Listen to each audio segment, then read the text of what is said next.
என் மீது அன்பு கொண்டுள்ளவர் நான் சொல்வதை கடைபிடிப்பார்.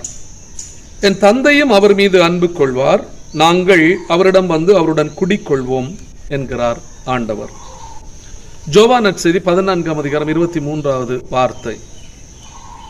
என் மீது அன்பு கொண்டுள்ளவர் நான் சொல்வதை கடைபிடிப்பார். இறைவனுடைய வார்த்தை ஒரு அழகானது.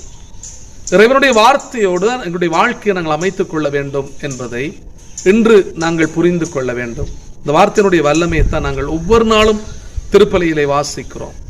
ஒவ்வொரு நாளும் நாங்கள் திருப்பலிக்கு சென்று இந்த இறைவார்த்தையை வாசிக்கிற போது அன்பானவர்களே, மனதுக்கு மகிழ்ச்சியாக இருக்கிறது, திடமாக இருக்கிறது, பலமாக இருக்கிறது, சக்தியாக இருக்கிறது, எங்களுக்கு ஊன்றுகோலாக இருக்கிறது. நாங்கள் தடுக்கி விழுகிற போதெல்லாம் இந்த இறைவார்த்தை என்னை தூக்கி விடுகிறது, நிறுத்துகிறது. நான் சோர்ந்து போகிறதெல்லாம் அந்த இறைவார்த்தை என்னை திடப்படுத்துகிறது, தெம்பாக்குகிறது. நான் நோயிலே படுத்து கிடக்கிற போதெல்லாம் இறைவார்த்தை என்னை தூக்கி நிறுத்துகிறது. வேதனைகளிலே இருந்து மகிழ்ச்சியை தந்து கொண்டிருக்கிறது, துன்பத்திலே இருந்து விடுதலை தந்து கொண்டிருக்கிறது. இந்த இறைவார்த்தை அப்படிதான் இருக்கிறது. அந்த இறைவார்த்தையினுடைய வல்லமையை நாங்களும் எங்களுடைய வாழ்க்கையில அனுபவிக்கிறோமா என்பதுதான் இன்றைக்கு ஒரு பெரிய கேள்வி. ஆண்டவர் சொல்லுவார், என் மீது அன்பு கொண்டுள்ளவர் நான் சொல்வதை கடைபிடிப்பார். ஆண்டவர் என்ன சொல்லுகிறார்? அன்பு செய்ய சொல்லுகிறார். ஆண்டவர் என்ன சொல்லுகிறார்? தியாகத்தோடு வாழ சொல்லுகிறார். ஆண்டவர் என்ன சொல்லுகிறார்? இரக்கத்தோடு மற்ற பிள்ளைகளை பார்க்க சொல்லுகிறார். ஆண்டவர் என்ன சொல்லுகிறார்? மற்ற மனிதர்களுக்கு நன்மை செய்ய சொல்லுகிறார். அப்ப என்னுடைய வாழ்க்கை எப்படி அமைந்திருக்கிறது? நான் அன்போடு இருக்கிறேனா? மகிழ்ச்சியோடு இருக்கிறேனா? நான் ஆண்டவருக்கு உரிய பிள்ளையாக இருக்கிறேனா என்பதை இன்றைக்கு நாங்கள் சிந்திக்க வேண்டும்.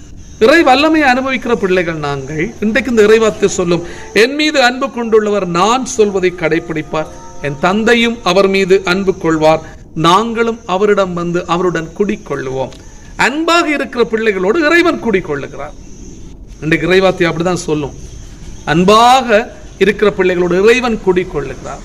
நானும் தந்தையும் ஒன்றாக இருந்து இந்த மனிதனோடு இந்த மனுஷியோடு நாங்கள் வாழ்ந்து கொண்டிருப்போம். ஏனெனில் இவர்கள் அன்பை போதிக்கிறார்கள், இவர்கள் அன்போடு இருக்கிறார்கள், இவர்கள் அன்பை கொடுக்கிறார்கள், இவர்கள் அன்பை வாழுகிறார்கள்.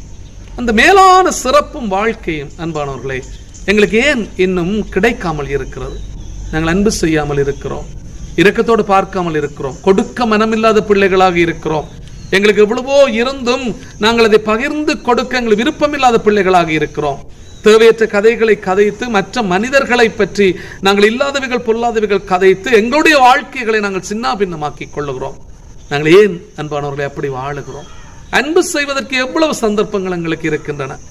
அன்பு செய்வதென்று சொல்லுவது அன்பானவர்களே, நாங்கள் தெளிவாக புரிந்து கொள்ள வேண்டும். பெற்றோர் பிள்ளைகளை அன்பு செய்கிறோம், பிள்ளைகள் பெற்றோரை அன்பு செய்ய வேண்டும், அப்பா அம்மாவை அன்பு செய்ய வேண்டும், அம்மா அப்பாவை அன்பு செய்ய வேண்டும், அப்பா பிள்ளைகளை அன்பு செய்ய வேண்டும், அம்மா பிள்ளைகளை அன்பு செய்ய வேண்டும், பிள்ளைகளும் தங்களுடைய பெற்றோர்களை அன்பு செய்ய வேண்டும். அன்பு என்பது கொடுப்பதில் தான் இருக்கிறது. ஒரு குடும்பத்திலே அன்பு இருந்தால் அந்த குடும்பம் மகிழ்ச்சியான குடும்பமாக இருக்கும். ஒரு குடும்பத்திலே அன்பு இருந்தால் கடவுள் அந்த குடும்பத்தோடு தங்குகிறார் என்பதை ஆண்டவர் சொல்லுவார். அன்பு செய்கின்ற பிள்ளைகள் இருக்கிறார்களே, அவர் எப்படிப்பட்ட பிள்ளைகள்? நான் சொல்வதை வாழுவார்கள். அப்ப நான் சொல்லுவதை வாழுகிற குடும்பத்தோடு நான் எப்பயுமே இருப்பேன். அதான் ஆண்டவருடைய வார்த்தை அன்பானவர்களே. அந்த வார்த்தையினுடைய வல்லமையை நாங்கள் புரிந்து கொள்ளுகிறோமா? அன்பு அன்பு என்று ஏராளமாக நாங்கள் கேட்டுக்கொள்கிறோம். அந்த அன்பை எங்களால் வாழ முடிகிறதா? அந்த அன்பை எங்களுக்கு கொடுக்க முடிகிறதா? ஒருக்கு சிந்திச்சு பார்ப்போம். என்னுடைய வாழ்க்கையிலே நான் ஏன் இப்படி தொலைந்து போயிருக்கிறேன்? நானும் தொலைந்து போய் என்னுடைய குடும்பத்தவர்களை நான் தொலைத்து கொண்டே இருக்கிறேனே. குடும்பத்திலே அன்பு நிலைக்கின்ற போது நாங்கள் மற்ற பிள்ளைகளையும் அன்பு செய்வோம். மற்ற பிள்ளைகளுக்கு தேவையில்லாமல் கதைக்க மாட்டோம்.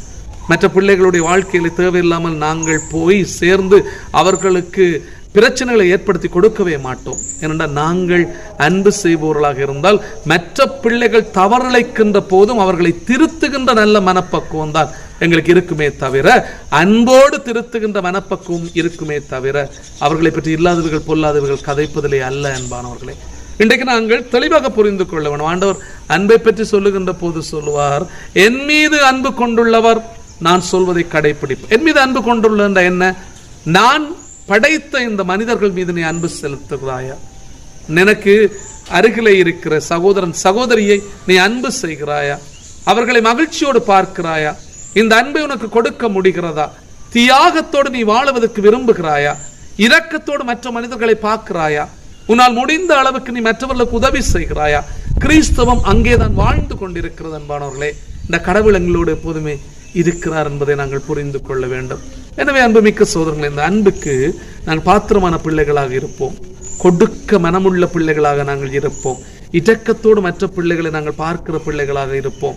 தேவையற்ற விதமாக மற்ற மனிதர்களுக்கு நாங்கள் ஏதாவது பிரச்சனையை ஏற்படுத்தி கொண்டிருக்கிற பிள்ளைகளாக அல்லாமல், தேவையற்ற விதமாக மற்ற மனிதர்களை பற்றி இல்லாதவர்கள் பொல்லாதவர்கள் கதைக்கிற பிள்ளைகளாக இல்லாமல், அவர்களுக்காக நாங்கள் எப்போதுமே நாங்கள் சபிக்கிற பிள்ளைகளாகவும் அன்பு செய்கிற பிள்ளைகளாகவும் நாங்கள் மாற வேண்டும்.